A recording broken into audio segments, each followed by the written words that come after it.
Hello everybody and welcome to Sin City Living. My name is Jason. I'll be bringing you today's episode. Now, most of the updates and things for the channel we're putting at the end of each video so that people can skip right through it, skip right to it and hear about it, or just not watch that portion at all. But a couple things that I do want to bring up real fast, doing a couple of small changes to what we're doing here. Kind of going back to the roots, going back to the basics. And what we're going to do is we're going to go back to the strategies. And please email us any strategies you would like us to shoot videos on, even if it's ones we've already done in the past, over the past year and a half. I can't go through all of our videos and dredge up all of the strategies so I can remember them all. So please, please, please email them to us. And this is how I'm going to do it. Each one is going to be a series of videos. I'm going to do the initial video where I will present the strategy, go over it, analyze it, talk a little bit about the strategy, some of its strengths, some of its weaknesses. And then I will shoot another video or a series of videos. It's going to be 2 or 3 videos of how it stacks up on the statistical likelihood rolls. 15 rolls without a 7, 30 rolls without a 7, 45, and 60. How it would stack up on basically 10 minute to hour and a half long rolls. And that will be split up into 2, sometimes maybe 3 videos, depending on how long it takes. And then after that, I will shoot another video where we will do that particular strategy under some live rolls. Now, the live roll strategies, the live roll videos, those are going to be going on the Patreon site for our patrons. But the other 3 to 4 videos will be on our regular YouTube channel. After that, I'm going to stitch all of them together, except for the live roll, but I'll stitch all the rest of them together into one long video for our daily premiere, where everyone is able to chat with each other and amongst themselves. Hasn't quite gone the way I was hoping it would go, but one unexpected bonus to it is that I have noticed that there's been a lot of chat going on between the fans. So I'd like to continue that, keep that going.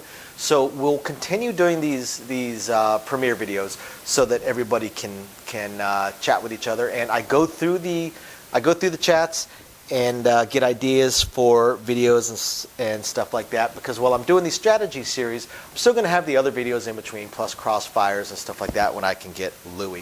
Thank you, by the way, to West and I believe it was East Coast Craps for the support on today's premiere.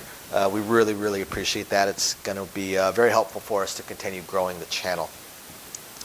And thank you also to everybody for the coffees. Very appreciated. Very, very appreciated. I am living on coffee right now. With all of that being said, sorry for how long it took, we're going to go ahead and jump into today's video. So for today's video, we are looking at the mid-press. We're continuing on the mid-press. We're at video number 3. And now we are looking, we've already explored it up on the good to great rolls. Those rolls that go from 10, 12 minutes up to about 35 to 40 minutes. So now we want to look at the truly, truly phenomenal rolls. Those rolls that go from 40 minutes up to an hour and a half or slightly longer. Okay, because remember, the world record roll was about 4.5 hours and it was just over 150 rolls. Just over 150 rolls. Right? That means that they got roughly 50 rolls per hour and a half. That's how much the game starts to slow down when you've got the players pressing up to larger mounts, because typically not everybody on the table is going to really know how to play. So they're going to stop, they're going to think, they're going to hem, they're going to haw, they're going to do weird oddball presses, they're going to start doing some strange center action. They saw 3 hard ways over the last 20 minutes and now they want to bet and press and do weird stuff with their hard ways. And it really slows the game down to a crawl. The longer the roll goes, the slower it gets, because the dealers, while they can easily handle, they should be able to easily handle the action, they need to slow down because there's more eyes on them. They have to slow down for the cameras. They have to slow down for the box. They may even have 2 boxes on the table. Just because the denominations are getting to the point where there's a little bit less trust and a little bit more eyes and watchfulness on it. So it slows the game down. So we're looking at how this will perform in the 45 rolls without a 7 and the 60 rolls without a 7. Right? Those are truly, truly phenomenal rolls. Again, 40 minutes up to an hour and a half or more. That's pretty Awesome. So we're starting out after the 30 rolls without a 7. So we're starting out with the same profitability level, the 704 in the rail, plus the, 650 in action. And now we're going to go on from here. So we're going to start with the 4 and the 10. So the 4 and the 10 would roll 1.5 times more each over this next set of 15. So we can't do halves, so we're going to do 2 and 1. And we'll catch it up on the 60 roll. So the 4 is going to roll 2 more times. That's got a $5 vig, so it's going to pay $195. They're going to press it up to 100. The next time it rolls, it's going to pay 400 for 10. Now I'm going to slightly change this from how I showed it in the overview. In the overview we showed it going up to 400, but most players, upon further thought, I'd say about 60% of the players are actually going to take this to 300. And take it to 300, and they'll do the 500 jump on the next hit. So they're going to go up to 300. They're going to collect 300. The reason that they tend to do this is they know they're going to 500 on the next hit. They also know that the next hit is not super likely. The 4 and 10 are difficult numbers to hit, so they'd rather collect a little bit more now, jump to the 500 next time around. So with the 10, they're going to throw in the $5 they have it this time, press up to 100, and collect the other black. All right, so let's look at the 5 and the 9. So the 5 and the 9 under this scenario are going to roll 2 more times each. 2 more times each. So the first hit, it's going to pay 105. 75 pays 105. They're going to go to a quarter, or 1 1/4. The second hit, 1 1/4 pays 175. They're probably going to go to 200. So we're going to pay 200 for 25, collect 100, and go to 2. We're going to do the same thing on the 9. 75 pays 105, go to 1 1/4, collect the other $55. Then 200 for a quarter, collect the 100, go to 2. Now the 6 and 8, we run back into that 2.5 times per, which we can't do a half. So the 6 will roll 3 times and the 8 will roll 2 times under this scenario. We will catch it back up in the next 15 as we approach the 60 rolls. So this pays 175. We're going to pay 200 for 25 on this one. They'll throw in the $10 to take this up to 210. They're going to collect the 1 1/4. That's the first hit. Now the second hit pays 245. Pay 250 for 5. Go to 3. Collect the 155. And on the next hit, it's going to pay 350. Go to 450, collect the 200. Whereas this player over here, 200 like that, go to 210, collect the rest. Let me quickly color them up a little bit. 250 for 5, go to 300. And there we have it. After the next 15 rolls, so now this player is at 45 rolls without a 7 occurring. And it's, again, statistical likelihoods. These will be slightly different. Some of these are going to be higher, other ones are going to be lower. But over the course of a long period of time, the statistics tend to smooth out. So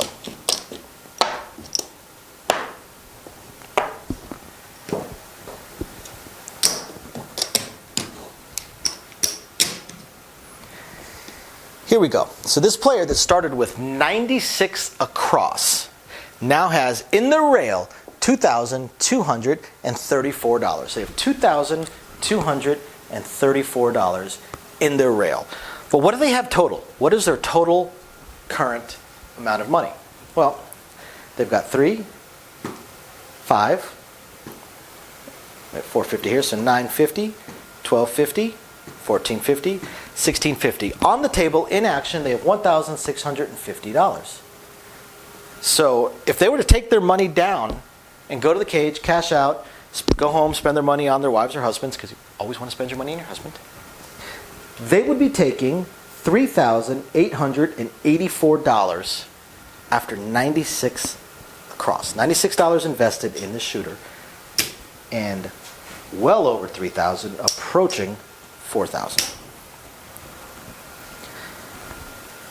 That's not too shabby, not too bad at all. So now let's take a look at it. And now remember, again, this is 45 rolls without a 7. So we're looking at probably anywhere between 40 minutes, which would be highly unlikely, up to possibly somewhere around an hour for it to have gone this long, even possibly more.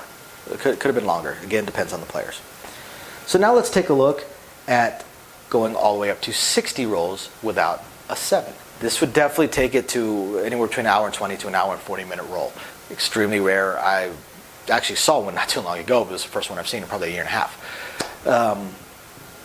Doesn't mean they don't happen. It's just the first one I've been on the table for. They're not super common at all. So here we go. Now the 4 and the 10. 4 and the 10 would have statistical likelihoods of rolling 6 times each. So the 4 is going to roll 1 more time, while the 10 is going to roll 2 more times. Brings everything up to where it should be. So this is going to pay 600 for 15. So we're going to pay, they throw in a quarter, we'll pay 610. They're going to go to 500. Now, it pays, since we don't have the quarter to throw in, it's going to pay 975. We pay 1,000 for 25. It's going to pay 975. They're going to go to 1,000. They're going to collect the other 475.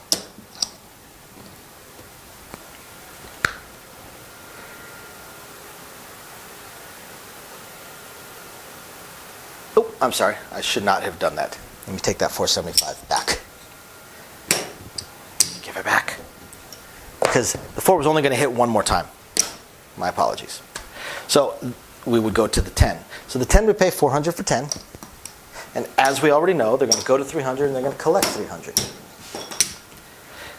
Now it's going to have a $15 VIG, so it's going to pay $585 because they don't have enough to throw into us. And now they go to 500.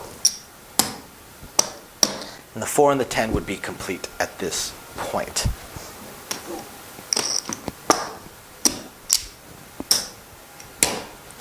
So what about the 5 and the 9? The 5 and the 9 are going to roll 2 more times each. 2 more times each.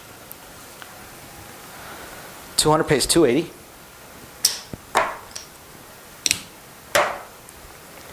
Couple different directions they can go. Likely going to go to 350 and collect the 130. That's the first time. So the next time, if they have it, they'll throw in the $10 because 350 pays 490. They're going to throw in the $10 for 500. They're going to go to 500 and they're going to collect 350. And the same thing is going to happen over on the 9.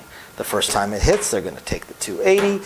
They're going to go up to 350, collect the 130, and then they're going to throw in the $10 to get paid 5, collect 350.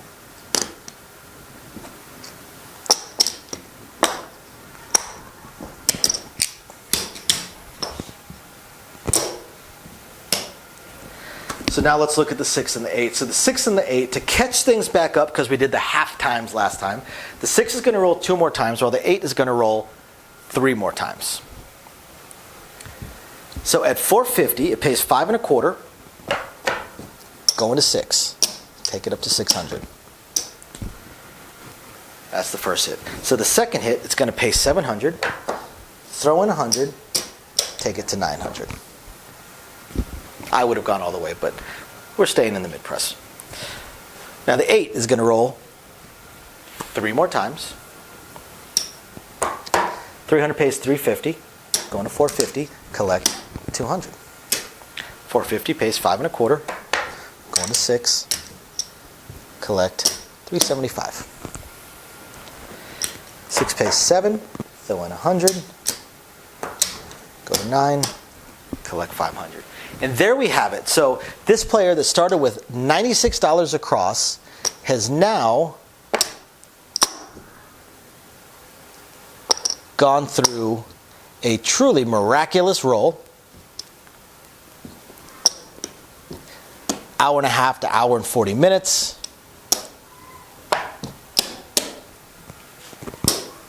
And let's see how they are sitting.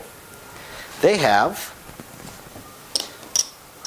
$5,984 in their rail, in their rack. $5,984. That's sitting in their rail. What do they have on the table?